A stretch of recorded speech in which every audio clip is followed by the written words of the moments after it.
Good evening, New York City. I am Cole Lewis. And I'm Surrey Fry. Tonight we will see how far the world has come in achieving the Sustainable Development Goals the UN put in place in 2015. These include gender equality, reducing ocean pollution, and promoting good health to all. Now we will go to Ruby, who is in Greece with the latest news on this issue. Thank you, Surrey. I'm here at the Research Development Center in Athens, Greece, close to the Mediterranean Sea, where years ago and today there has been massive amounts of pollution. I'm here with marine biologist Gabby, who works with WWF. Can you explain any improvements on what's been going on? Well, hi Ruby, yes I can. Since the Sustainable Development Goals have been put into place, many of the animals in the Mediterranean Sea have been able to preserve the biodiversity.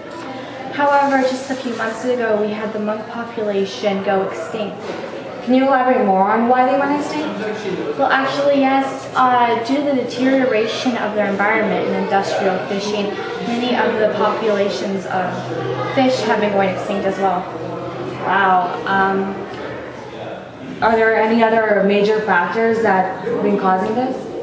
Well, another big problem is all the countries that board the Mediterranean Sea dump their waste into the ocean. 10 years ago, we had 50% of the waste that went into the ocean untreated. However, now we've been able to narrow it down to 35%, which is a big improvement. Wow. Thank you, Gabby. Back to you in the studio, Surrey. Thank you, Ruby. To achieve this, the UN would have to create a new worldwide law that prevents anyone from performing these vicious acts of industrial fishing and dumping untreated waste. Hopefully, with international attention, this problem will be solved and the ordeal will be over. Let's hope so. Now we are going to go to Daria to see if the UN has done better with good health. Daria?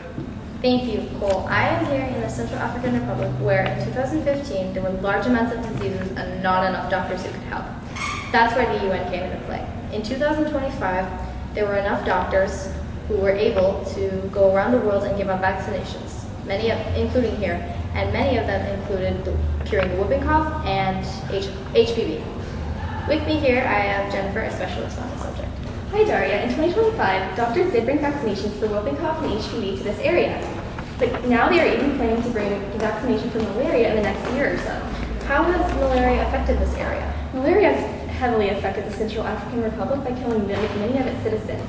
15 years ago, 1,050,000 medical consultations were performed by the Organization of Doctors Without Borders, and 57% of those consultations were for malaria. Next year, once the vaccinations are given out, hopefully that number will drastically decrease. What does the UN still have to improve on? Despite giving out so many vaccinations to the whole entire world, rural people still don't have health care, and that heavily affects them, especially people who cannot afford health care. And hopefully within the next 5 to 10 years, everyone in the world will have health care, including here in the Central African Republic.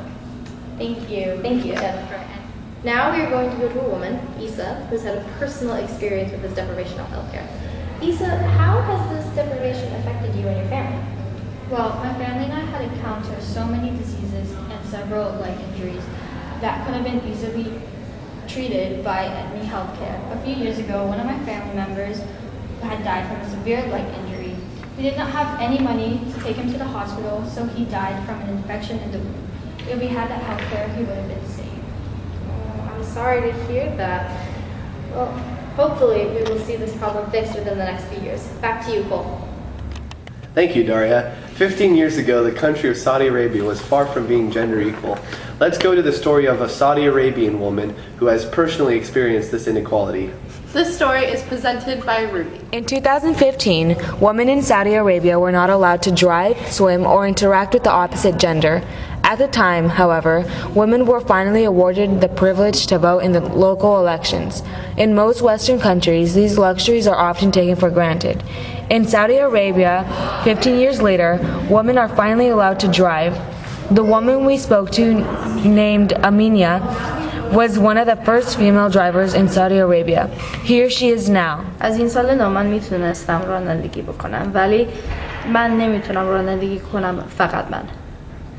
امروز من میتونم رانندگی بکنم کی میرم با کجا. ولی من نمیتونم برم فقط من. ولی این خیلی خوب. Thank you, Ruby and Amina. As many can see, the UN has made big progress in many of the Sustainable Development Goals of 2015. However, they will have to continue their efforts to achieve all that they set out to do. I couldn't agree more. We'll see you tomorrow night on Live with New York City News. I'm Suri Fry.